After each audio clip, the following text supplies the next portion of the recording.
sentar à mesa sem pressa. Para saborear uma bela pasta, um saboroso vinho, é sem dúvida uma imagem que costumamos ter de um italiano. Mas está faltando alguma coisa, não é?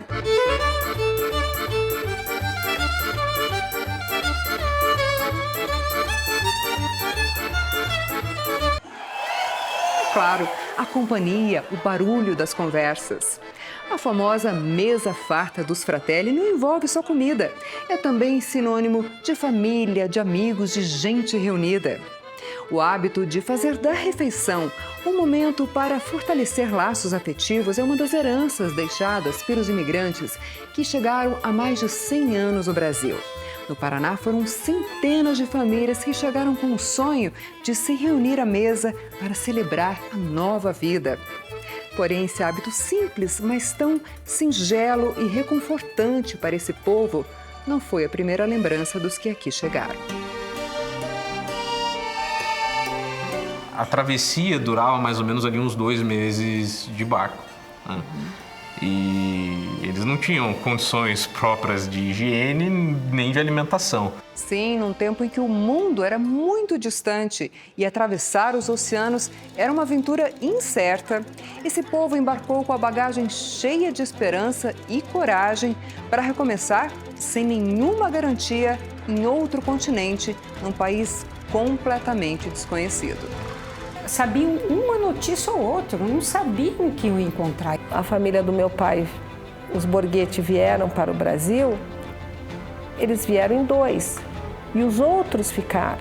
Não sabiam se para viver ou para morrer. Foi uma jornada dura, mas repleta de esperança, superação e muito amor. Elas queriam que a vida delas tivesse um outro sentido, um outro jeito, custe o que custasse. Sente-se e fique à vontade. Está começando A Mesa, da Itália para o Paraná.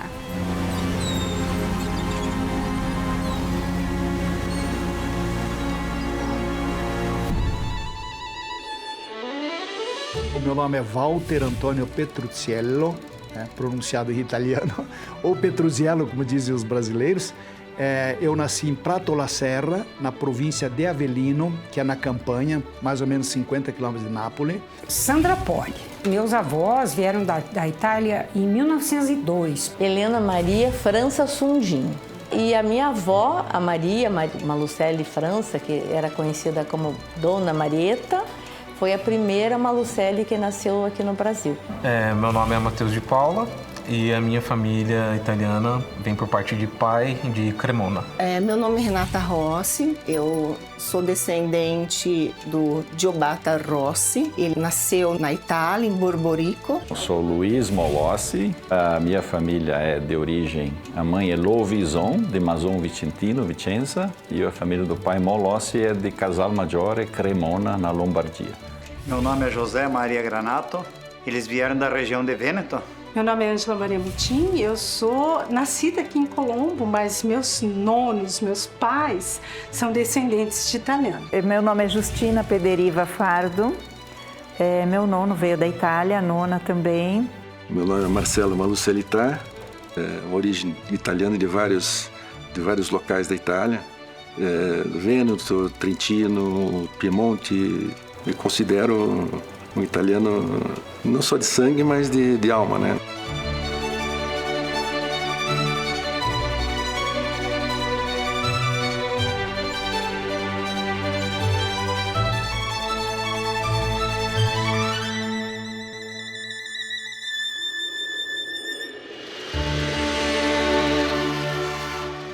Eu digo sempre que a história do ser humano é uma história de migração. Se não fosse assim, se a gente não tivesse esse espírito, como os antigos diziam, um espírito andejo, a gente não tinha saído em busca de melhores condições de vida. A Itália, aí, no século XIX, ela não existia como um Estado-nação, né? Então, o Estado italiano, ele vai se constituir como um Estado-nação, uma língua, um governo, um território, todos os elementos de Constituição, isso só vai se dar nesse contexto que é do século, final do século XIX, década de 1870, que coincide com o período em que esses grupos italianos vêm para o Brasil. A Itália, durante toda a Idade Média, foi dividida em vários pequenos reinos, pequenas cidades-estado, umas mais poderosas que outras, mas nunca foi uma coisa unificada ali até 1861. 1861 tem a imigração da Itália. Anteriormente tínhamos ali o reino sardo-piemontês, os estados pontifícios que pertenciam à igreja, o reino das duas Sicílias, aquela região da Lombardia e do Vêneto estavam sob o domínio austríaco. Passou por uma série de guerras civis que levaram à unificação da Itália. Inclusive com a participação de um sujeito conhecido dos brasileiros, o Giuseppe Garibaldi, que participou da Revolução Farroupilha, que esteve no Rio Grande do Sul no final da década de 30. Eles mandaram embora os príncipes de Bourbon quando desembarcaram nas praias do sul da Sicília e da Calábria e da Campânia, na cidade de Palermo e na cidade de Nápoles. E vai ocorrer um conflito com a igreja, porque em 1870 eles ocuparam os estados pontifícios.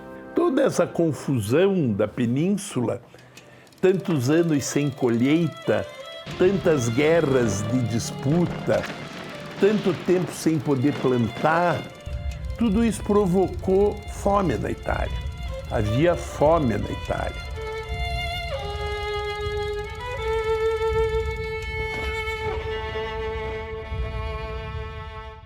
Naquela região do Vêneto, vou dar o exemplo da família Mosselin, que é originária de São Nazário, província de Vicenza. Então, cada família tinha 8, 10, 12 filhos. Então você tem muita gente para poucas terras. E estava num momento sociopolítico muito complicado e era difícil viver na Itália. Então, 4 irmãos Poli resolveram vir para o Brasil. Que esse outro meu avô, ele veio da Calábria, do outro extremo da Itália, do sul da Itália. Ele veio de lá. Daí veio solteiro, ele saiu de lá fugindo da guerra. Foi como escondido num navio de carvão até Marselha. De Marselha, o comandante arrumou um passaporte falso para ele, para vir para o Brasil. A viagem foi muito difícil, porque, pense, eles saíram de Vêneto para Gênova, é longe, e de lá eles vieram para cá. O que fazer? Tentar a vida em Milão, trabalhando nas indústrias, ir para Roma ou emigrar? O governo italiano vai incentivar a saída de italianos. E durante a viagem, o meu nono perdeu uma filha, meu bisnono perdeu uma filha durante a viagem. Ela teve uma doença, né? Porque, é claro, é inevitável. Imagina um navio com milhares de pessoas ali dentro e você não ter condições mínimas de higiene. Claro que alguma coisa diferente vai acontecer, né? E essa criança, ela acabou falecendo. Ela tinha de 2 para 3 anos. Enrolaram ela em volta de um lençol branquinho, né? E aí fizeram as orações e jogaram ela ao macho. Então, desculpa, né? É uma história muito, muito emocionante essa. A nona contava já, eles simplesmente perdem o membro da família, né? Então a nona contava que realmente foi muito difícil, né? A maior parte dos imigrantes eram analfabetos e vieram para o Brasil porque eles queriam plantar e aqui tinham prometido que eles poderiam ter até um castelo para cada um. Uhum. Que existia árvore de salame, que tudo que você plantava nascia, que tinha rua ladrilhada de ouro, esmeralda e que o governo pagava tudo para eles, né? Chegavam com um pensamento de que a América era um paraíso. Existiam agenciadores do governo brasileiro que faziam essa propaganda na Itália, as pessoas vinham para cá com essa esperança. O que o Paraná precisa naquele momento? Precisa de gente. Já que a gente está se constituindo como província, a gente precisa de gente. Gente para povoar o estado. Então, que se estabeleça aqui E aí o Estado ele vai propiciar condições para que esses grupos imigrantes, dentre os quais a gente encontra os italianos, se fixem na terra para produzir alimento e outros produtos. Centenas de famílias italianas que vieram para o Paraná desembarcaram em São Paulo e no Rio de Janeiro, mas muitas aportaram no litoral do nosso estado pelo porto de Paranaguá. Uma grande colônia chamada Nova Itália chegou a se formar a partir de 1877 e incluía os municípios de Morretes, Antonina e Porto de Cima. Grande parte veio para trabalhar na agricultura, mas acabou desistindo e subindo a serra. Eles trabalhavam também em muitas obras de infraestrutura. Estrada de ferro Curitiba-Paranaguá foi basicamente construída por imigrante italiano que morava em Morretes. E começaram a dinamitar a montanha para passar trilho de trem e poder ligar a capital com Paranaguá, que era a segunda maior cidade do estado na época e tem o porto até hoje, né? A Estrada da Graciosa também, das estradas que eles foram abrindo para o interior, a maior parte foi de mão de obra de imigrantes, porque antes desses movimentos migratórios do Paraná, Curitiba era uma vilazinha.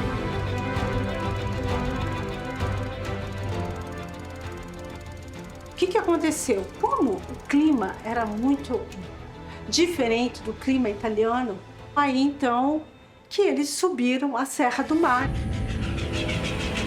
Você imagina, o Vêneto no inverno em muitos lugares neva, né?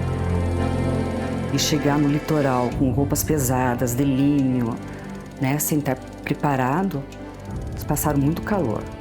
E é uma região muito propícia à Himalaia, né? E foi isso que aconteceu. Um ano depois, o meu tataravô, o Giovanni, veio a falecer e deixa a esposa viúva com os 8 filhos pequenos. Há de convir que colocar imigrantes do Vêneto, do Trentino, né, nas montanhas, na beira da praia para produzir, não é exatamente uma boa ideia. Então, uma região tropical, as terras não eram adequadas e também muitos italianos foram enganados, fizeram uma propaganda danada que no Brasil, em se plantando, tudo dava, que o governo ajudaria, e essas famílias vieram para cá e foram deixadas à própria sorte.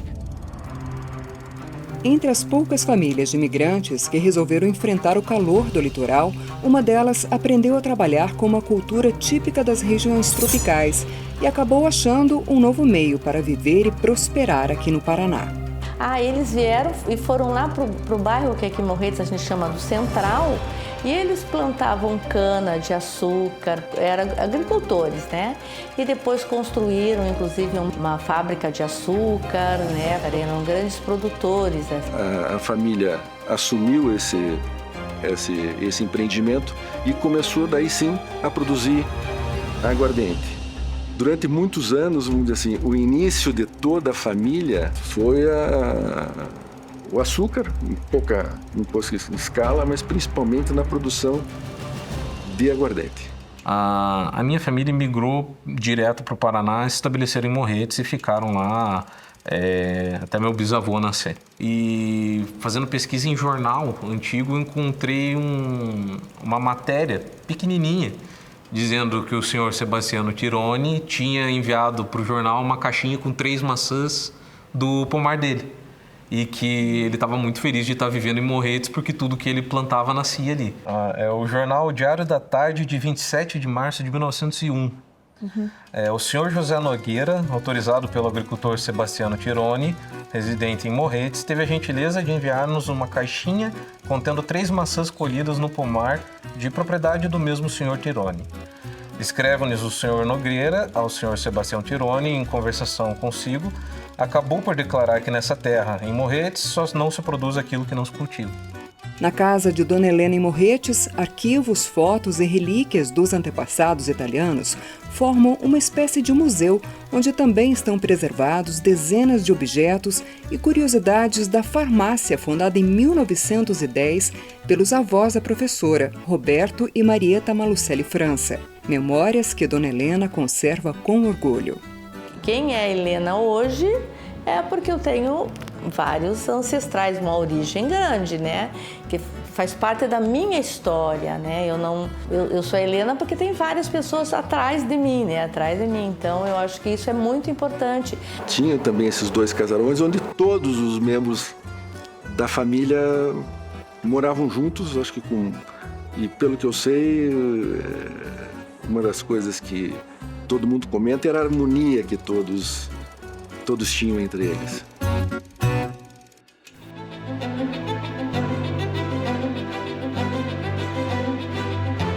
A partir do litoral do estado, os italianos fincaram raízes no Paraná com a força de quem recomeça.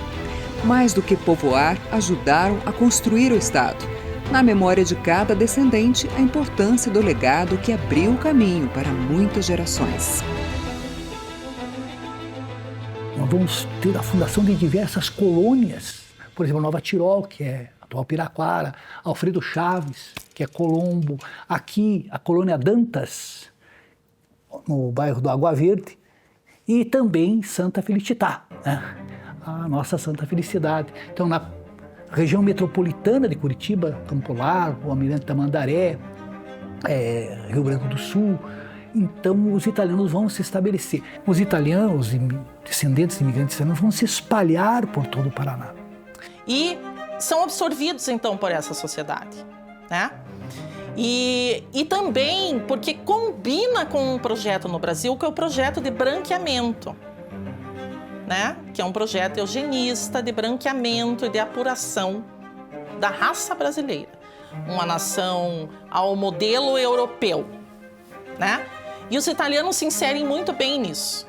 O governo brasileiro queria alguém que fosse parecido com os brasileiros que existiam, que na verdade eram portugueses, né? Encontraram na Itália um povo que seria mais ou menos parecido com o que eles queriam. Um povo branco, mas de aparência mediterrânea, um povo católico, que ia construir esse brasileiro que ia existir no futuro. E a sociedade paranaense, a elite paranaense, comprou muito essa ideia para povoar o estado do Paraná. Muitos deles vêm iludidos que vão encontrar algo paradisíaco. Não encontram.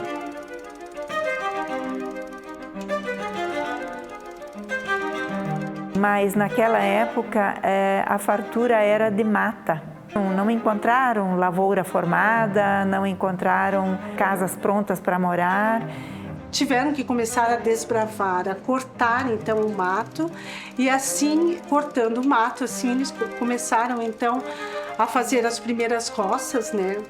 Milho, feijão, o básico, né? Começar a criar as galinhas, os porcos, para poder então ter a comida, né? Para eles poderem sobreviver. Que essa primeira imigração se fez muito de gente trabalhadora. E por que trabalhadores?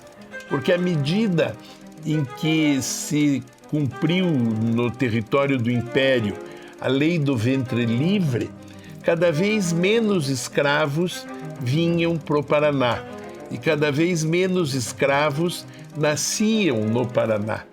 Então, a sociedade paranaense nasce com esse sentimento da importância de termos mão de obra livre, mão de obra trabalhadora.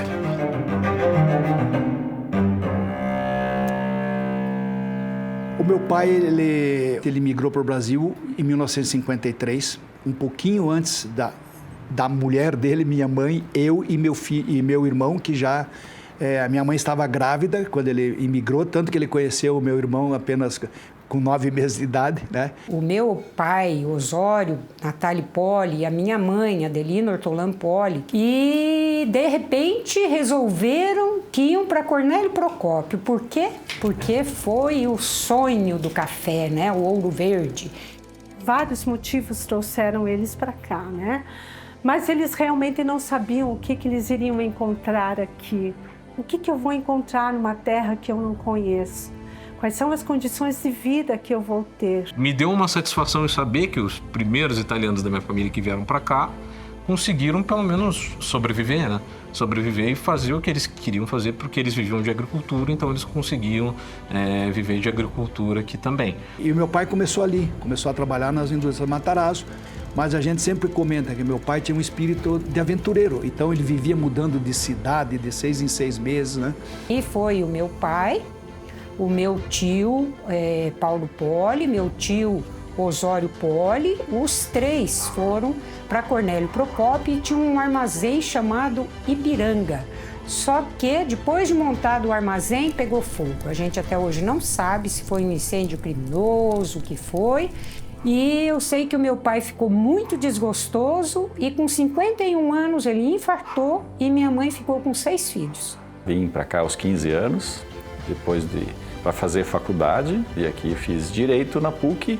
Jovem, né? Tinha que trabalhar, tinha que estudar, viver a vida, não podia voltar para a colônia. Família grande, pouca terra, então você vinha embora e era para ficar.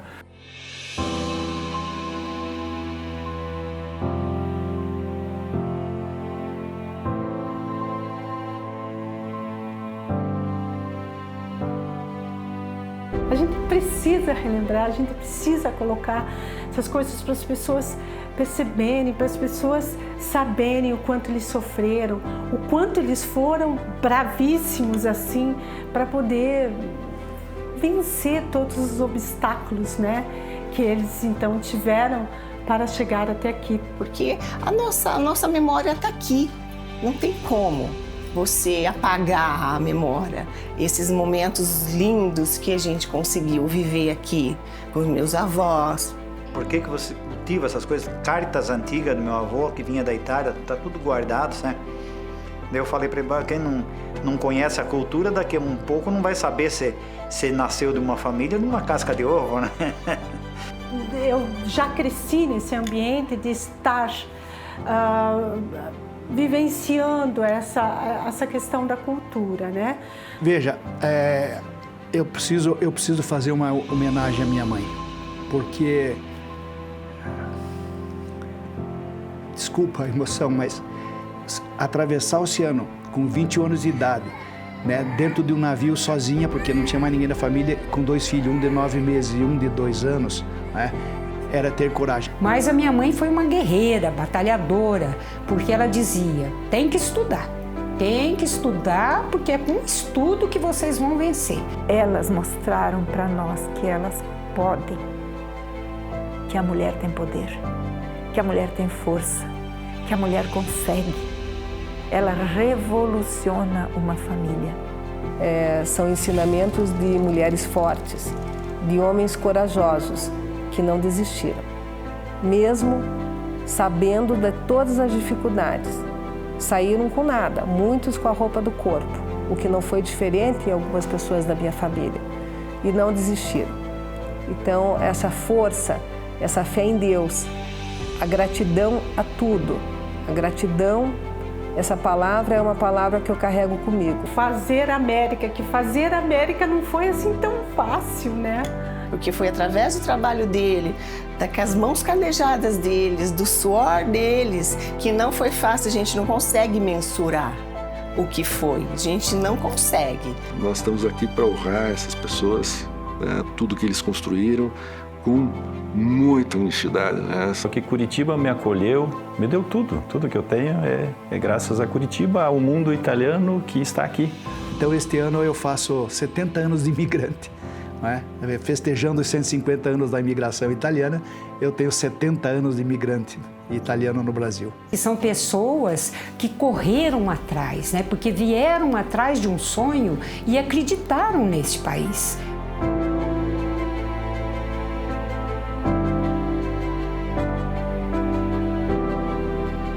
Muito do suor derramado pelos imigrantes foi em parreirais como esse. Da terra de seus antepassados, os italianos trouxeram novas técnicas de cultivo e produziram alimentos que fazem parte da nossa cultura. No próximo episódio da série A Mesa, da Itália para o Paraná, vamos falar da importante contribuição dos italianos para a agricultura paranaense e brasileira.